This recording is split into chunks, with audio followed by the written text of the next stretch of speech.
Indian national കോൺഗ്രസിന്റെ തലപ്പത്തു നിന്നും എല്ലാ സ്ഥാനങ്ങളും ഒഴിഞ്ഞുകൊണ്ട് സോണിയാഗാന്ധി പടിയിറങ്ങി എങ്കിലും വീര്യം ചോർന്നവളായി മൂലയിൽ ഒതുങ്ങിക്കൂടിയിരിക്കുകയല്ല സോണിയാഗാന്ധി. പകരം ഈ രാജ്യത്തിന്റെ രാഷ്ട്രീയത്തിന്റെ ഒത്ത നടുക്കിരുന്നു കൊണ്ടാണ് അവർ എല്ലാം കാണുകയും കേൾക്കുകയും വീക്ഷിക്കുകയും മാത്രമല്ല ചെയ്യുന്നത്. പകരം കൊടുക്കേണ്ട മറുപടി അത്ര കണ്ട് കനത്തിൽ തന്നെ കൊടുക്കാനും അവർക്കറിയാം.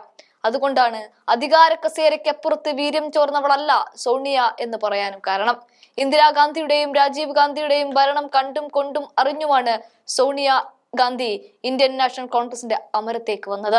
ആ സോണിയ ഗാന്ധിയുടെ രാഷ്ട്രീയ കാലം ഏറെ പരീക്ഷണങ്ങളുടേത് കൂടിയാണ് എന്ന് പറയാതിരിക്കാനും വയ്യ. എന്നാൽ ഇന്നിപ്പോൾ ഈ രാജ്യം അതിന്റെ എല്ലാ മൂല്യങ്ങളെയും ഇല്ലാതാക്കിക്കൊണ്ട് മാത്രം മുന്നോട്ട് പോകുമ്പോൾ വെറുതെ നോക്കിയിരിക്കാനും സോണിയാഗാന്ധിയെ കൊണ്ട് പറ്റില്ല. അതുകൊണ്ട് തന്നെ അവര് മോദിക്കെതിരെ വാ തുറന്നിരിക്കുകയാണ്.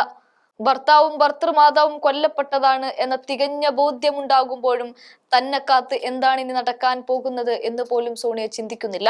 പകരം ഈ രാജ്യത്തിന്റെ മൂല്യങ്ങളെ കളഞ്ഞു കുളിക്കാൻ താൻ അനുവദിക്കില്ല എന്ന് മാത്രമേ സോണിയ ആവർത്തിച്ചു പറയുന്നുള്ളൂ. ഗസയിലെ യുദ്ധത്തിലും ഇറാനെതിരായ അനാവശ്യ ആക്രമണങ്ങളിലും ഇസ്രായേലിനെതിരെ ഇന്ത്യ സ്വീകരിക്കുന്ന മൗനം രാജ്യത്തിന്റെ ധാർമ്മികവും നയതന്ത്രപരമായ പാരമ്പര്യങ്ങളിൽ നിന്നുള്ള വലിയ വ്യതിയാനമാണ് എന്ന് കോൺഗ്രസ് പാർലമെന്ററി പാർട്ടി ചെയർപേഴ്സൺ കൂടിയായ സോണിയാഗാന്ധി അടയാളപ്പെടുത്തുകയാണ്. ദ ഹിന്ദുവിൽ പ്രസിദ്ധീകരിച്ച ലേഖനത്തിലാണ് സോണിയാഗാന്ധിയുടെ വാ തുറന്ന പ്രസ്താവന. ഗസയിലെ മാനുഷിക പ്രതിസന്ധിയിലും ഇറാനെതിരായ ഇസ്രായേലിന്റെ സൈനിക നടപടികളിലും ഇന്ത്യയുടെ നിശബ്ദതയെ സോണിയാഗാന്ധി നിഷിദ്ധമായി തന്നെ വിമർശിക്കുകയാണ്. ശബ്ദം മാത്രമല്ല നഷ്ടപ്പെട്ടത്, മൂല്യങ്ങളും അടിയറവ് വെച്ചു എന്നാണ് സോണിയാഗാന്ധി എഴുതുന്നത്. ജൂൺ 13 ഇറാന്റെ പരമാധികാരം ലംഘിച്ചുകൊണ്ടുള്ള ഇസ്രായേലിന്റെ സൈനിക ആക്രമണത്തെ നിയമവിരുദ്ധമെന്ന് വിശേഷിപ്പിച്ച സോണിയാഗാന്ധി ഇന്ത്യയുടെ ദീർഘകാല സമാധാനപരമായ ദ്വിരാഷ്ട്ര പരിഹാര നിലപാട് മോദി സർക്കാർ ഉപേക്ഷിച്ചു എന്നും ആരോപിക്കുന്നുണ്ട്.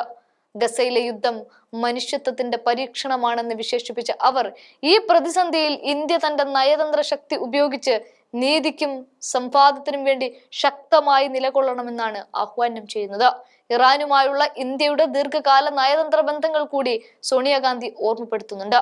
ജമ്മു കാശ്മീരിൽ ഉൾപ്പെടെ നിർണായക ഘട്ടങ്ങളിൽ ഉറച്ച പിന്തുണ നൽകിയ ചരിത്രമാണ് ഇറാനുള്ളത്. 1994 കാശ്മീർ വിഷയത്തിൽ UN മനുഷ്യാവകാശ കമ്മീഷനിൽ ഇന്ത്യയെ വിമർശിക്കുന്ന ഒരു പ്രമേയം തടയാൻ ഇറാൻ സഹായിച്ചു. 1965-ലും 1971-ലും പാകിസ്ഥാനിലേക്ക് ചാഞ്ഞ ഇറാന്റെ ഇംപീരിയൽ സ്റ്റേറ്റിനേക്കാൾ ഇസ്ലാമിക് റിപ്പബ്ലിക് ഓഫ് ഇറാൻ ഇന്ത്യയുമായി വളരെയധികം സഹകരിച്ചിട്ടുണ്ട്. സോണിയയുടെ വരികളാണ് ഇതൊക്കെ. പശ്ചിമേഷ്യയിലെ വിഷയം പരിഹരിക്കുന്നതിന് വേണ്ടി ഇന്ത്യയുടെ ഇടപെടൽ ഇനിയും വൈകിട്ടില്ല എന്നും സോണിയയുടെ ഓർമ്മിപ്പിക്കുന്നുണ്ട്. ഇപ്പോഴും വൈകിട്ടില്ല. പശ്ചിമേഷ്യയിൽ സംഘർഷങ്ങൾ ലഘൂകരിക്കുന്നതിനും സംഭാഷണത്തിലേക്കുള്ള തിരിച്ചുവരവ് പ്രോത്സാഹിപ്പിക്കുന്നതിനും ഇന്ത്യ വ്യക്തമായി സംസാരിക്കുകയും ഉത്തരവാദിത്വത്തോടെ പ്രവർത്തിക്കുകയും ലഭ്യമായ എല്ലാ നയതന്ത്ര മാർഗങ്ങളും ഉപയോഗിക്കണം വേണമെന്ന് കൂടിയാണ് ദ ഹിന്ദുവിൽ സോണിയ എഴുതി കുറിച്ചിരിക്കുന്നത്.